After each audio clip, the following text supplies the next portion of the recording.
Hi everyone, welcome to the series on mastering sequence modeling using RNN. In this video, we'll talk about how to use simple RNN to extract the hidden states from the model. I'll do a quick recap of what is return state and return sequences. So let's recall some of the salient points on RNN. A typical RNN cell is given the input, and that input will be multiplied by the weights and also the previous activated value multiplied by the weights again, add them together. So essentially, this is what it is. You have the input embeddings multiplied by the weights, activation from the previous time step A0, and also the weights here.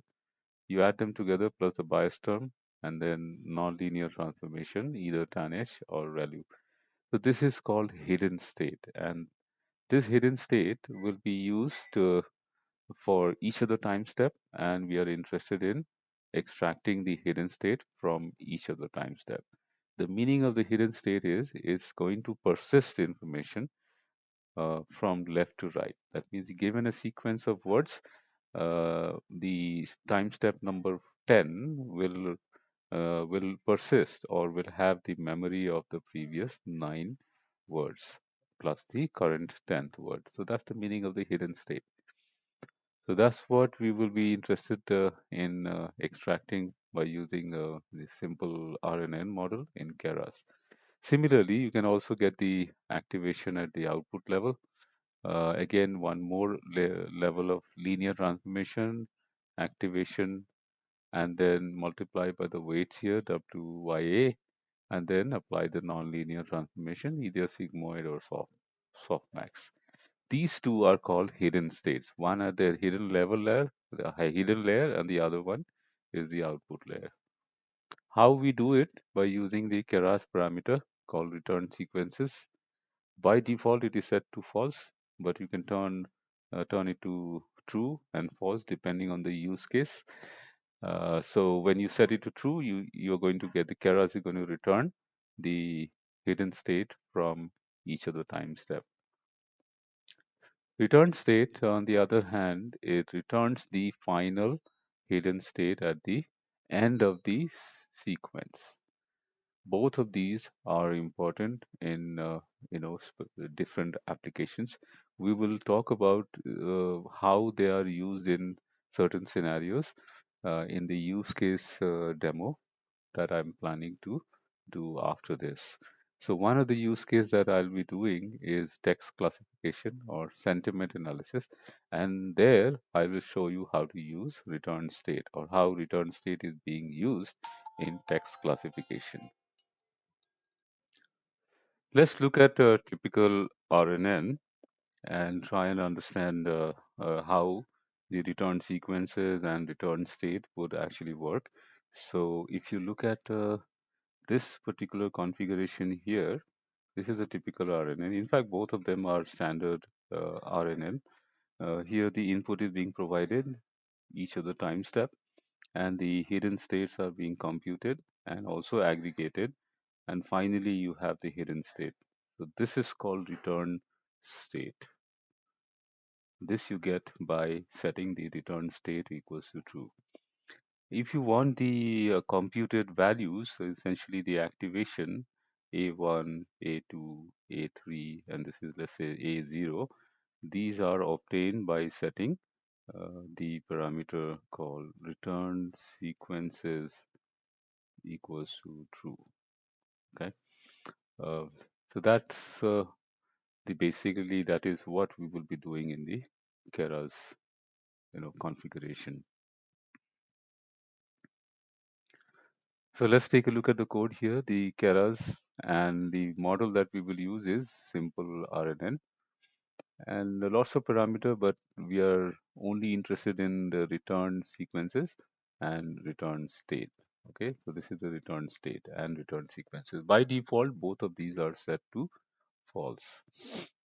In the subsequent lecture, I will show you the application of return state and return sequences It could be classification, could be sentiment analysis, could be language translation, or encoder decoder type of application. So typically the output, when we say the output or output of an RNN, it follows this linear transformation. I hope you remember this from our previous discussion on the architecture of RNN. This is also called in another jargon is called the hidden state. Okay, so whenever we do a linear transformation, this is the output of linear transformation is a hidden state. Now depends the hidden state is being taken at the hidden layer or it could be taken at the output layer. So let's look at return sequences here given the input at each of the time step, and we are interested in obtaining the hidden state at the at each of the time step. So let's see the example here. We will make a simple example of three words. That means three time steps. Number of time step is three, and then we will also use embedding here. So each of these value, let's say J likes AI. So J will be represented by embedding of two dimensions. So essentially there are three RNN blocks because there are three time steps here. And we will set up the memory vector to be of the size 7 here, okay, just for illustration purposes. So number of samples is 2, okay, 2 samples, and then number of time steps is 3. That means each of the sample will have 3 time step here, 3 time step. And then number of features is 2. That means each of the time step, the input is being represented by 2 floating numbers. So let's create an array, 3-dimension array. So this is how the 3-dimension array will look like. In the previous video on how to set up the data for RNN, the link is given in the description below. Uh, we need to set up the data in the 3-dimension format. So this number or this list that you see is the embedding for the input at the time step. And there are 3 words. So these are 3 words. And there are 2 samples. So you got 2 samples here. So that's the 3-dimension setup of the input data. Memory vector, let's say 4 is a memory vector or context length. That means the um, initialization of the hidden state will be with 4 dimensions. And this exactly will go through the model from left to right and will be cumulatively, linearly or cumulatively adjusted through the network. So simple RNN here, and now we are saying return sequence is false. That means we don't want the output at each of the time step. So you notice here the output here. This is actually the return state, or which is the final hidden state at the end of the time step, the third time step. And this value is for sample 1, this value is for sample 2. Okay, so this is how you set it up. Now, the output is actually this transformation that we talked about in our previous lecture. Essentially, the input and the previous activation, these two play a role in getting the hidden state. You could also do a return sequence is equal to true. Now you will actually obtain the hidden state for each of the time step. So notice here, um, yeah, so this one is for sample 1, this one is for sample 2, and each of the sample is 3 time steps. So this is time step 1, time step 2, and 3. Second sample, time step 1, time step 2, and time step 3. Okay, so now you notice here, these are your hidden state, computed. And we obtain the hidden state representation for this sample. Each sample will have its own hidden state. That's a key characteristics of a sequence modeling. So now we will try and see how the return state actually works.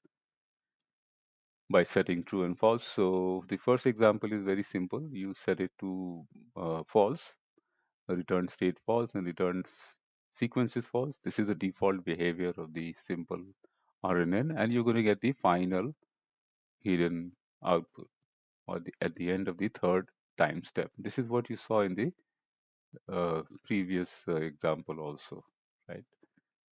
So that's the configuration. Now you set it to true. The return state is true. Now you will make it return state equals to true. So if you see here, return state is true. Now in this case, what happens is you are going to get the output for, so there are two outputs. One is this one and the other one is this one. Okay, the first one here will be the first array, and this represents the final hidden state for each of the samples. So this is like for each of the samples, sample 1, sample 2.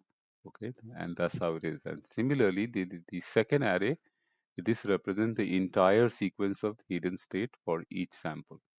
Now this may not be very clear at this point, so this will be clear when you look at the return sequence is true and return state true. Both of them are true. Now you will see here the meaning of this. This is your final, hidden state. Now for this sample, each of the time step, you're obtaining the hidden state.